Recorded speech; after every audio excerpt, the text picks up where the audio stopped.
I am the father of 5 girls, the oldest of which is 13, and begun to take an interest in boys. As such, I'm left in the position that fathers have been left in for the last 23.6 years. How does one balance the instinctual desire to crush these little hormone-filled balls of lust and the desire to be a cool dad? GoldenEye tournaments? Playing a game, a little catcheroo? Working on a car together? Or should I just accept the natural order of things and hunt this little bugger down, Terminator style? That's from Hormonally Hijacked California. Man, I do not envy your position. Yeah, dude. I've got a daughter on the way. And the best plan I've been able to cook up is to raise her to be sort of like just a sexless locust of a person that loves science and loves research and loves supporting her parents with money and just cannot in any way, shape, or form have romantic love. Would that be a failure as a parent? I assume so. Like she doesn't understand romantic love, or she simply does not desire it. In the way that a colorblind person cannot tell the difference between red and green, she cannot distinguish love from other emotions. Just does not have the receptors for it. Are you angry at me? Why are you moving your face towards my face? Is this? I don't understand this. I feel like I lean towards the natural order of things argument here because I feel like, I don't know, I feel like it's a position that must, like natural selection, it must be that we behave that way for it is the way to continuate the spirit, right? Like you have to be the dad who's like, now you be respectful of my daughter, honey, I don't want you dating till you're out of the house, blah, blah, blah. Because otherwise you're like, I don't fucking care. Like, whatever. I don't understand, like, dudes are the worst, and little dudes don't even have that, like, they don't even realize they're the worst yet. Mm-hmm. And so they will just, like, wedge their dick between a mattress and box spring and, like, not understand why they're doing that.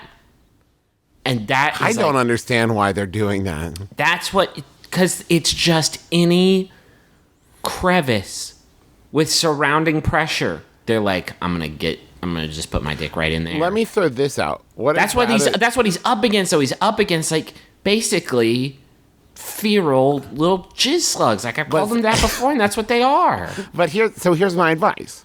Rather than trying to combat these awful, awful human beings that are 13-year-old boys, you need to, like, train and raise your daughter to be so incredibly self-sufficient and wise and smart that she sees their bullshit coming a mile away. Raise a powerful woman who's respectful of herself and who bullshit. They're the fucking. I'm telling you. Well, that's the arms race that is hormonal 13-year-olds. But I'm saying right now we need to create like a stronger bulletproof vest, if you will. So then they'll come up with, you know, their armor-piercing rounds or whatever. Travis, future dad Justin is on board with you. 13-year-old Justin would like to just heartily thank you for making girls more complicated. Because, like, I was nailing it constantly. So I'm really glad. What I really need was an increase in the difficulty curve there, Travis. So I thank you for that. But I don't think either party in this arrangement knows what the fuck they're doing. No, absolutely not. Right? No. Do you mean the dad and the 13-year-old boy or the girl? I'm talking about 13-year-old boys and girls. Like, I just don't think there's any. I don't know. I didn't date or whatever until I was like a freshman in high school. I didn't like speak to other human beings. I don't understand.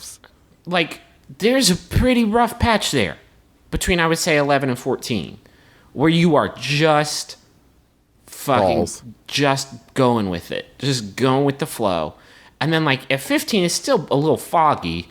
But you at least understand that it's foggy. I don't think, like, dating at 13 is, like, that's crazy town to me.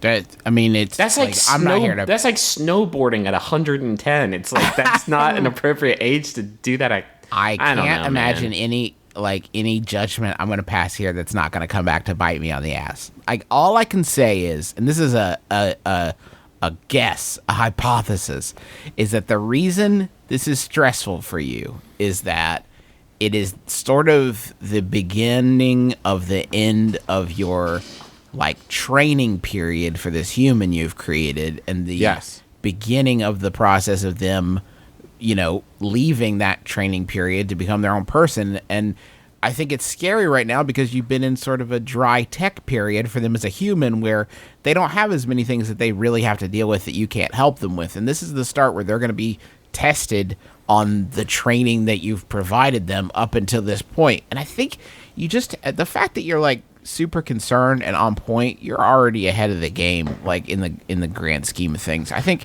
you need to have faith that you have raised a quality human who's going to be able to deal with this stuff. But like this first test that they do out the gate is the fucking Gom Jabbar of humanity. Like, this is the fucking worst. But let me throw this out. Here's the real issue here, if I may. It's not the question you asked, but it's what I'm going to answer.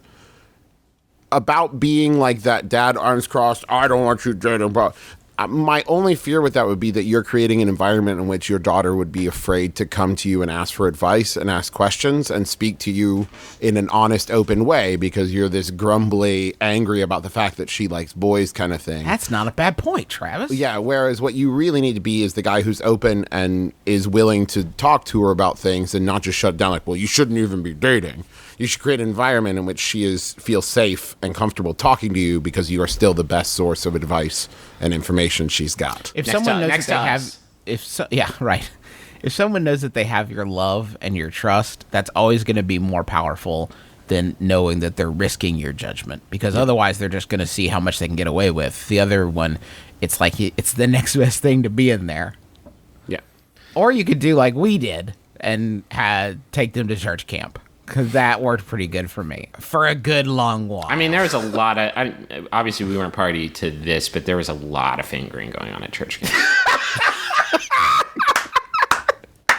There was like a lot of fingering going on. To hear the rumors, they're wearing dry shorts in the house. Let's put it that way. There was a lot of it going on. I didn't see it. Listen. I didn't see it? I didn't see shit. I obviously didn't take part in it. Put my finger where? Excuse me? But you know that shit was going on. Pool's closed. What are you doing?